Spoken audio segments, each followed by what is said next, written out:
الدرس اللي معانا او المهارة الجديدة في كاستم فورمات همر عليها بسرعة. في رمزين صفر والهاش. الصفر بيعرض الاصفار اللي ليست مهمة، والهاش بيعرض الارقام بس ولا يظهر الارقام الغير مهمة. فانا لو عندي الارقام دي هو مجرد عرض، وعملت تنسيق كده للخلايا بالمنظر ده، علمت كده وقلت له خدتهم من المجموعة دي هنا وقلت له كاستم فورمات كنترول 1، واخترت اللي هو الصفر، يعني حطيت صفر كده زي ما محطوط هنا صفر هنا، وقلت له اوكي.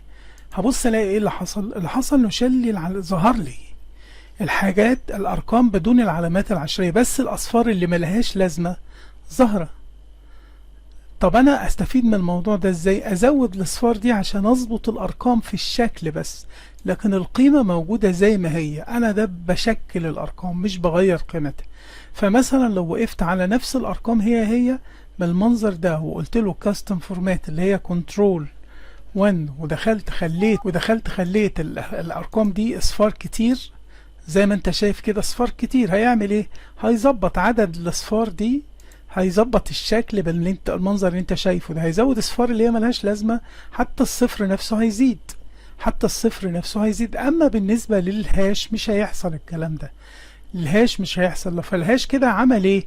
لما عملت كلمة الهاش دي بس شال الصفر اللي كان تحت. يعني هنا في صفر اهو، في صفر شاله. لما نسقت الخلايا كده شال الصفر اللي ملوش لازمة، وشال العلامات العشرية وخلاها ارقام كأنها صحيحة الشكل كده. طب نفس الكلام لو زودت الهاشات دي ولا كأن اي شيء، مش هيزود لي اصفار الناحية دي زي ما حصل في الاصفار. لما اعمل علامات عشرية في الهاش، يعني علامة عشرية واكمل كده يظهر لي على الارقام حسب الاعداد العشرية اللي انا عايزها. نفس الكلام هنا، انا لما هنا عملت علامة عشرية، يعني انا هنا نسقت، هنا قلت له 3 اصفار و3 اصفار، بس انا مش كاتبها هنا يعني. لكن لو انا دخلت جوه كده هي باينة في التنسيق، وقلت له كنترول 1، هلاقي ان انا منسق في الكاستم دي 3 اصفار نقطة 3 اصفار، فبالتالي عمل لي المنظر اللي انت شايفه ده. لو الاصفار اللي ملهاش لازمه بتظهر هنا. لما عملت الموضوع ده الاصفار لا مش موجوده خالص، الصفر ده. يعني انا لو عندي صفر هنا كتبت صفر وانا كنت عامل تنسيق للكلام ده، الصفر مختفي، العلامه العشريه ظهرت بس لان عامل هنا علامه عشريه. لكن هنا وقفت وكتبت له صفر هنا مش هيبان حاجه خالص، لان الاصفار مش بتظهر مع الهاش. نيجي بقى لارقام التليفونات. ده رقم تليفون لما باجي اكتبه، اما ادوس كده في الطبيعي واحط له صفر، مهما بحط صفر من ناحيه ده زيرو كذا كذا، ادوس كده الاقي الزيرو اختفى. هستفيد من خاصيه الصفر ان انا هزود اصفار بالعدد ده لاكتر، يعني نفس العدد ده عشان يظهر لي الصفر هنا.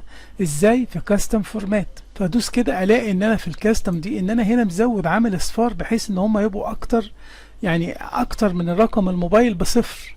فتكون النتيجة ايه؟ ان الصفر ده يتضاف لي الاصفار اللي ملهاش لازمة هنا.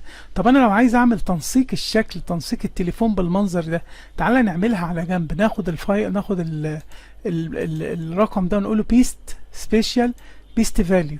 يعني ايه؟ الفاليو بس اللي هي، وهننسقه. هنيجي كده في الكنترول 1 ونبدأ نكتب في الكاستم الكود اللي هو بلس، وافتح قوس واعمل 20 اللي هي كود البلد، واقفل القوس ده كده.